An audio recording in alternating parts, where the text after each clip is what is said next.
Investing in music. One of the themes of the Money Mission has always been to invest in businesses that are recession resistant. Could music be one of these industries? I have the pleasure of being joined today by David Schulhof, who's the founder and CEO of MUSQ, a new exchange-traded fund that invests exclusively in the music industry. We also have Jane Edmondson here, who is the CEO of EQM Indexes. I want to just say music is a very cutting-edge investment area. David and Jane, welcome to the program. Thank you, Patrick. Thank you, Patrick. Yeah, and so what I want to do is start out really with David. I wanted to ask, our viewers are primarily military veterans, also active and reservists too, but veterans. And, there is a lot of the questions that we may discuss, or a lot of the stuff that we may discuss will or can relate to them.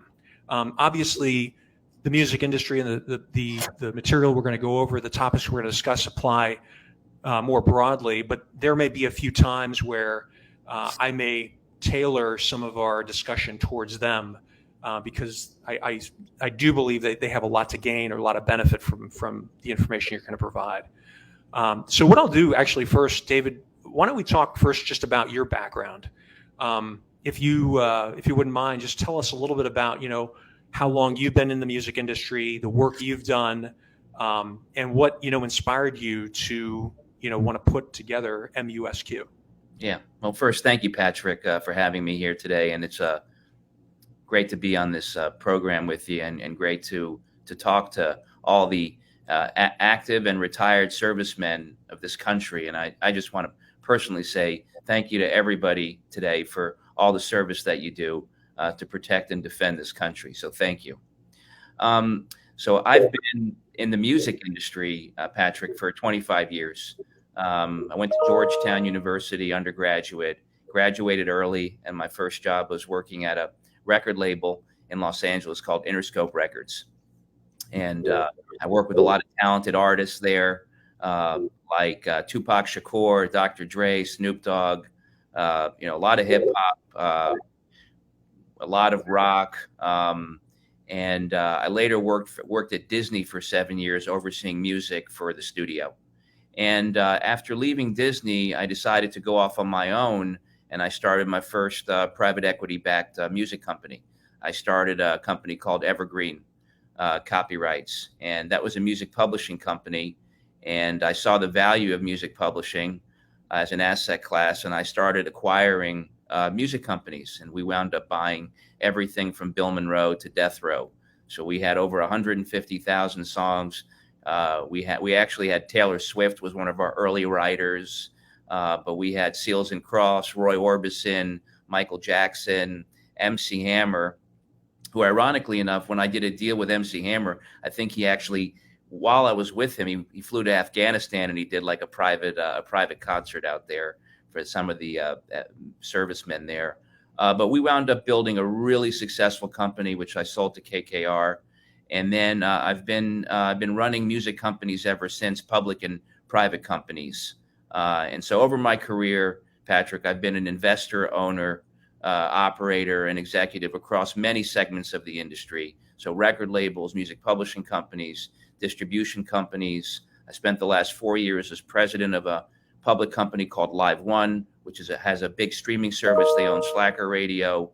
And then I finally decided, after 25 years of investing and working alongside many of these public companies, that there really should be exist a convenient and portable way to invest in all of them. And through that process of examination, MUSQ was created and launched. When you launched MUSQ, David, what was it that you were focused on? What part of music did you want to invest in? I obviously, music is a passion of mine. I love listening to it. I dabbled in it when I was younger, although I never got really good at it. But what I'm curious is what part of music, because I know there's lots of different parts to it.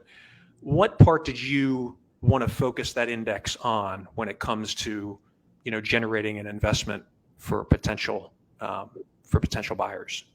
Well, I really wanted to get exposure to the global music industry. So that means streaming, content, live music, ticketing, equipment, satellite, radio, technology.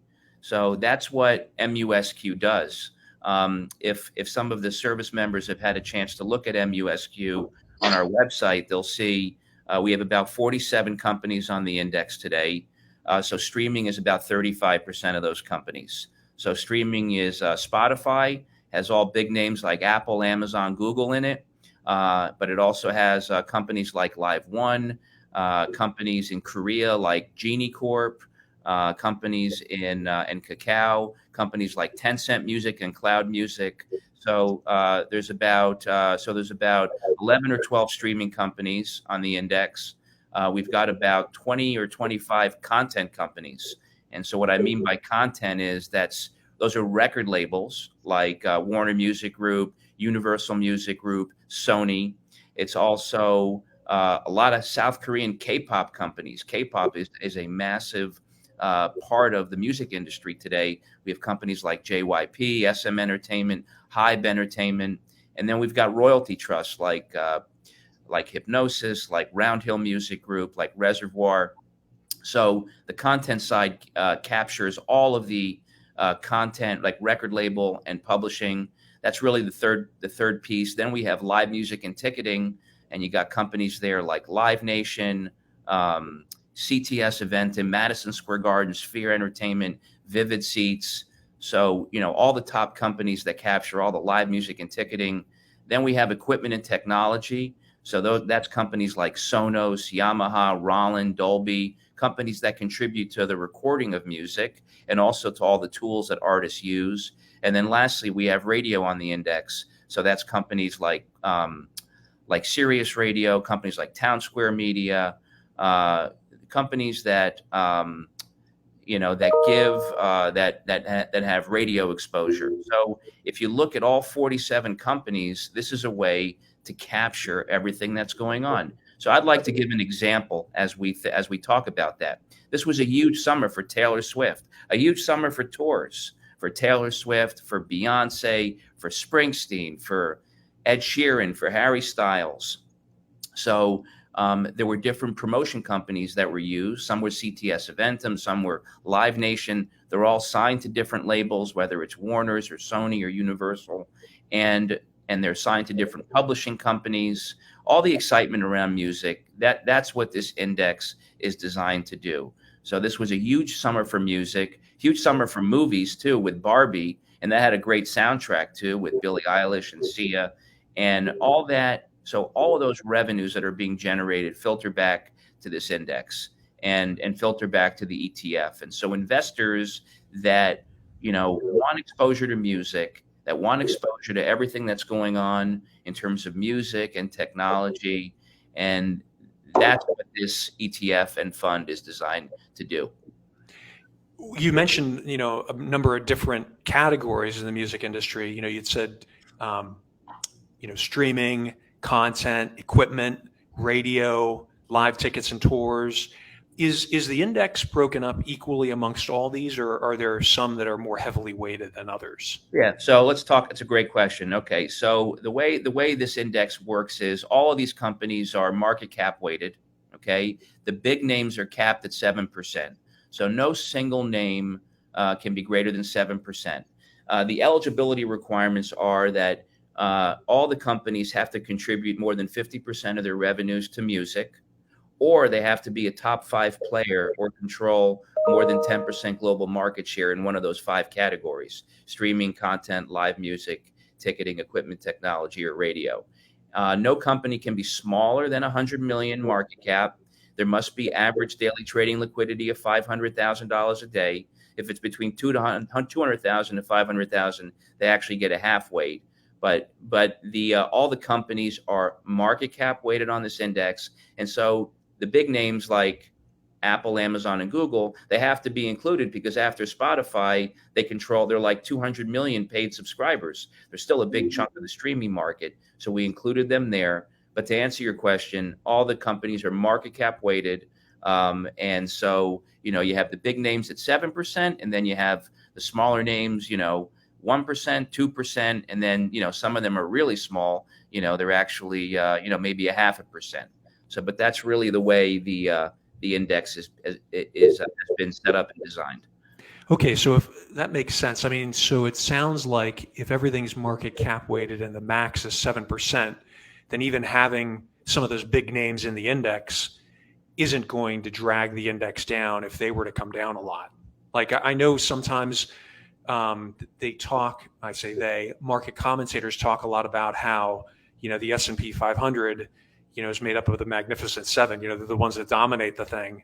And so if it goes up a lot, it's probably because the prices of Apple and, Google are going up a lot. But I guess what you're saying, and you can correct me if I'm wrong, is you're limiting their exposure, even though Apple, does a lot of streaming, they're limited in that index so that they're not going to dominate it. Is that an accurate statement? That's correct. Right. Okay. So like the most they will be is 7%. So between the three of them, it's 21%. So what this ends up being is a really nice music and technology fund. And it gives investors exposure to music. And also these tech companies are really embraced in music, and they're very important music players. But to your point, right, if Apple gets corrected, which it did in the last 2 weeks, right, it doesn't drag down the entire index. It doesn't, it's only a small, at the most it'll ever be a 7%. And so if you look at our fund launched on January 7th. I think it's up 4% net since January 7th. It's pretty much in line with the S&P. At one point, we were outperforming the S&P for the year as of recently. But even on like a big day, you'll never see this fund, fluctuate more than 1 or 2%. Well, so I'll say. Go ahead. Sorry. I was just going to say it's a diversified basket of securities that are investing in music today. That's what this is. Yeah. I mean, first, congratulations on the launch of the ETF, but then also on outperforming the S&P. You'd said at least for a brief time. Hopefully that comes back and continues. What do you see? I know you talked about the different areas that the index invests in. Are there parts of those sectors, like, say equipment, that particular sector of the index, or even, live ticketing? Are there parts of that the businesses in these areas are trying to stay ahead of the competition? Like, are these businesses that are looking forward and saying, hey, where are market disruptors at? How do we stay ahead of them? And are these names that are in the index kind of more tried and true and established, or are there some that are, much smaller and maybe a little bit more speculative, like a small cap, if you will? Jane, you want to jump in and you want to answer that one? Yeah, we really did want to give very broad exposure. And one of the goals in constructing this index is that we did have exposure to some of the smaller players that are maybe some of the more disruptive players. So we do get exposure. It's not, we did the half market cap weight. So, because some of them are not really large at market cap, or, they have limited liquidity, but they are included. So, should they become the next, Apple, or the next, Live Nation, or whatever the case may be, they will get, a larger weight as they grow. But it is very well diversified, so you can own those smaller names without, taking on single stock risk. And that's really one of the benefits of the ETF structure, is that it is, you're buying a basket of stocks. And so you have good broad diversification. And it's certainly a lot safer than try to pick the winners on your own. So speaking from maybe a service member's perspective, a lot of service members invest in the thrift savings plan, and that is and actually government employees, I should include them as well.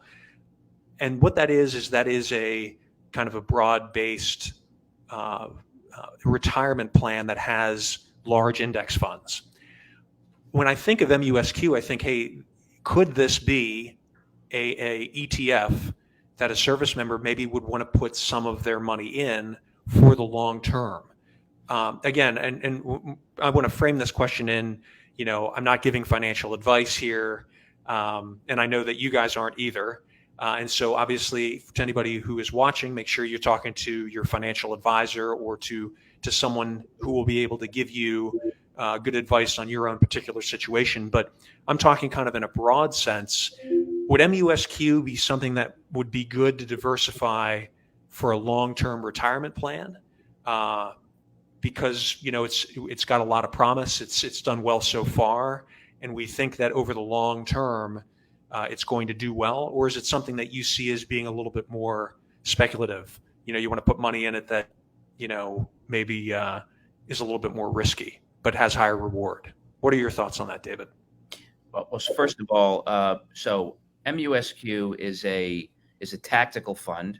Okay, it's a growth story, right? So it's growth, it's information, it's technology, and primarily it's music.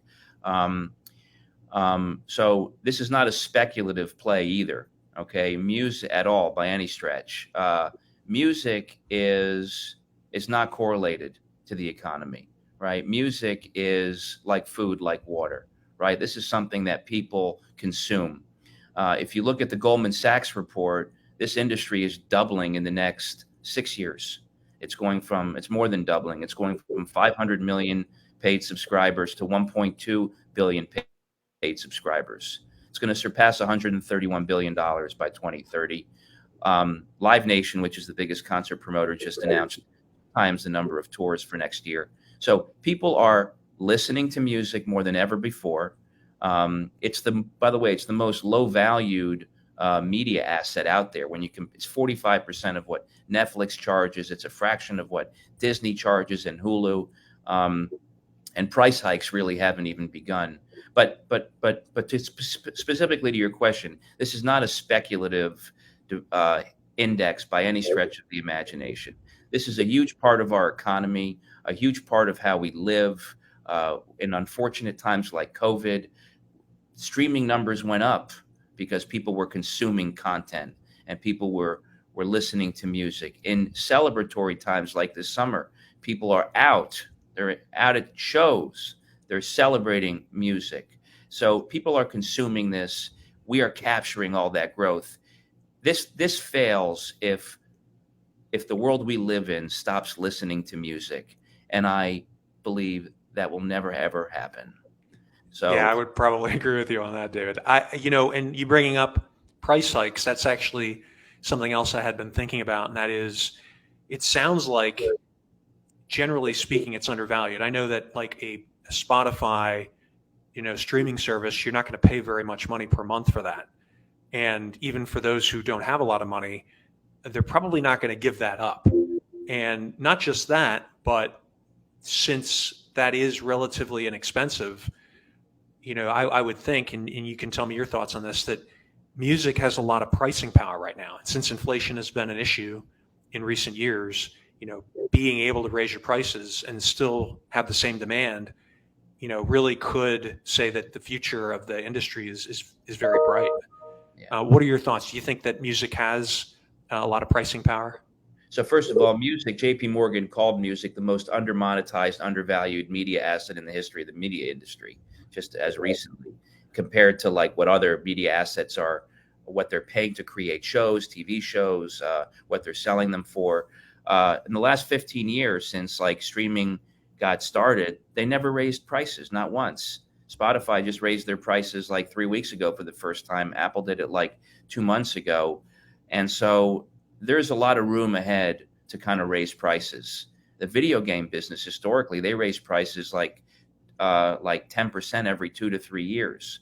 So the opportunity there is big. I mean, think about it this way. If Spotify has 200 million paid subscribers in the US, it's a little less. I think it's like 190. Let's call it 200. By raising it a dollar, right? That's like that's $2.4 billion of incremental revenue just to Spotify. Between Apple, Amazon, Google, that's another 200 million paid subscribers. So that's like $5 billion by raising it just by $1. And I think we're going to see more price hikes in the coming weeks or the coming months.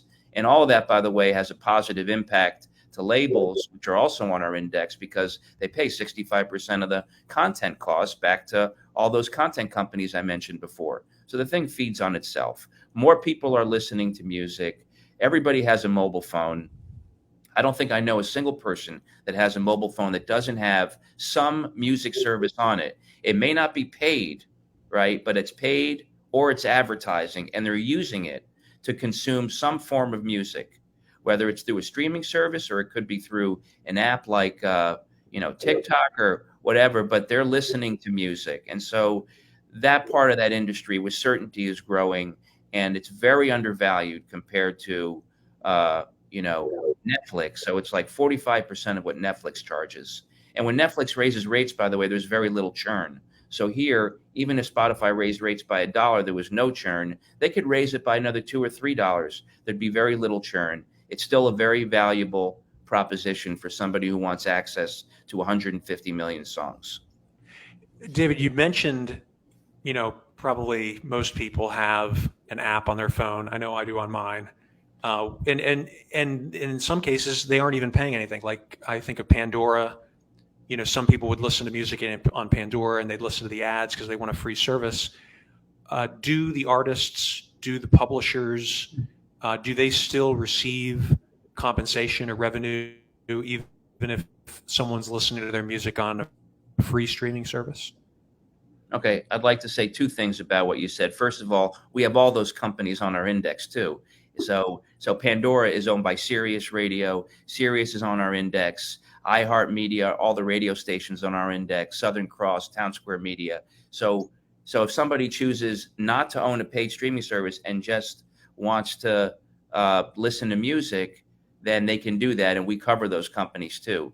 To answer your question, of course they do. The artists are signed to labels, and the publishers, they both collect royalties. They collect what are called performance royalties. So without getting too deep in this business, you have royalties that get paid for all these songs. You have record royalties, and you also get publishing royalties. Publishing are the words and music to songs. Recorded royalties are the performances of those songs. So artists are signed to labels, and and writers are signed to publishing companies.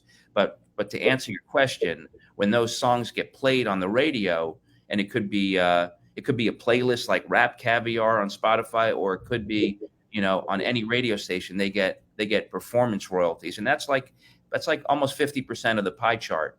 It's about 50% is from performance. So radio is still a very big way. It's a big important part of the business today. It's like 45% of the revenue for publishing, or 50%. And anyway, and we capture all that on this index. So if songs are spiking, and that means more royalties are being paid to the publishers. And we have all the publishers on our index too. Warner Chappell, Universal Music Publishing, Sony Music Publishing, and then all the royalty trusts I mentioned. You're benefiting from all that because those royalties are being paid to companies that we track the performance of. What part of the index do you think, I shouldn't say the index, I would say what part of the industry do you see there being the greatest growth potential, say in the next 5 to 10 years? Well, it's an open-ended question. Yeah. Well, first, I think streaming is really a very important part of it. Like I said, it's going to 1.2 billion users, and that's probably conservative. Everybody who has a mobile phone is potentially, certainly a music user, right? Whether it's an ad user, but paid users are. So that industry is more than doubling because we're at 500 million paid subscribers today. Live music is up 10 times since COVID. Okay. Just to give you context, 10 times in revenues.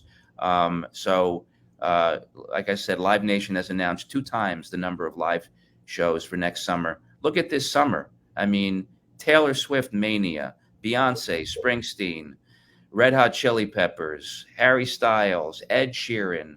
I mean, Bad Bunny. The list goes on, and live music is on fire right now. So streaming is on fire. Live music is on fire. Paid subscribers are growing. Content revenues, because of that, is growing. And all this feeds into MUSQ. We're really at the epicenter of all this. We're capturing all this growth, all this innovation, all this excitement around music. There's no better way to get exposure globally to all that's going on in the music industry than through this fund. That's why this is a very diversified fund to capture the entire ecosystem of music. There's really too many companies to track today. There's so much going on in music. I don't know how people pick one stock or two stocks. Why would you buy Universal Music Group over Warner's or Sony? I guess you could, right? Taylor Swift is signed to Universal. Drake is signed to Universal. But what happened to Bruno Mars? Like, he's signed to Warner's. What happened to Springsteen? He's signed to Sony. So too many companies to diligence. And if you're a fan of music, if you want exposure to the industry, that was the whole purpose. That is the purpose of MUSQ. You mentioned when you were talking about the live music, you'd mentioned a number of different artists. And I was thinking in my mind, I'd heard some of these in the past, like, Red Hot Chili Peppers goes back to when I was a teenager. And what is it that you've noticed, at least in the artists or the successful ones that have stood the test of time? The ones that have stayed around and are still popular, people still go to their concerts. Is there any kind of a common theme amongst them? Yes, the common theme is that they write and that they tour. So you take an artist like Jimmy Buffett, right? Like most people, I think, love Jimmy Buffett. He was just an amazing, amazing human being. He wrote, I don't know, for 50 years, and he was touring. Springsteen is a writer, and he's touring. So I think the writer, Coldplay, they write, they tour. I think that's the common denominator for artists that have longevity. A lot of pop stars, they don't write. And so if they don't write, they don't really have anything to say. And they're dependent on producers. They're dependent on other writers. And then eventually they fade away. But the artists that can actually play their own instrument, write their own song, record it by themselves on a demo, and then go out and tour so people can see them. Those are the artists that stand the test of time. And I think if you look at all the artists that are still around today touring, whether it's James Taylor or Springsteen or whoever. Billy Joel is another one who's a writer and an incredible performer. He's been touring this summer. So that's the common denominator, honestly. Do you write? Do you have publishing income that's coming in? Do you have touring revenues that are coming in? Are you selling merch, right, at these shows? Like, are you constantly in touch with your fans? Like, those are the artists that continue, and they continue to develop, and they continue to tell stories, and we want to grow old with them. We sympathize with them. They're human beings. They have emotional stories to tell, and we go to shows to kind of hear them tell those stories. David, do you have any favorite artists of today? Like, I like I mentioned before, I still listen to older music. I still listen to 80s rock and roll. But do you have any music of today or artists of today that you think, really produce great music? And also, I'll even add to that. What are your favorite types of music? Well, look, maybe you'll laugh, maybe you won't, but I actually love country, believe it or not. I'm a songwriter myself, a lousy one, but I perform and I write. And I love like Morgan Wallen, Luke Combs, Kane Brown, Chris Stapleton's like one of my favorite writers, my favorite artists. So I'm into like the country singer-songwriter. I love what those guys do. I love the way they sound. I love the way they tour. They got a lot of heart, and I'm just, I like some hip hop, I guess, but I'm more like singer-songwriter country. Yeah. Awesome. Well, I'll tell you, I know that there are quite a few probably service members, veterans who would be interested in learning more about MUSQ. How would they best go about doing that? I know you have a website, and I will put a link below this video, musq.com. But if they go on the site, like, what's the best way to learn about the ETF? Yeah, so I'm going to make myself available. So you can go to the ETF and just go to musq.com, and you should go to investor materials, and you should download there's a fact sheet, there's an investment case, there's a pitch deck, and there's a white paper. If you go to musq.com, also sign up for our newsletter. We have like a a newsletter that we send out once a week, and you should stay up to date on everything that we're doing. And if anybody has any questions, you can email me as well, and I will make every effort on getting right back to you. It's david@musq.com. Feel free to reach out to me if you have any questions. And if there's enough interest here, Patrick, from the service members, I'm happy to do a follow-up live cast with you, a follow-up, to maybe figure out who's interested. And I'm happy to come back on, and maybe we can do a Q&A session and get the service members, see if I can get all their questions answered. Yeah, actually, that would be great if we could have you and Jane back on at some point in the near future. But I just want to say thank you, David and Jane. Thanks to both of you for spending your time with us today. Going over MUSQ. Hopefully, this is a way that many of our viewers can kind of diversify their both retirement and non-retirement portfolios. But we appreciate your valuable time. Great. Thank you, Patrick. Pleasure being here. Thank you. It's my pleasure. And to the viewers, thanks for watching, and please remember to subscribe.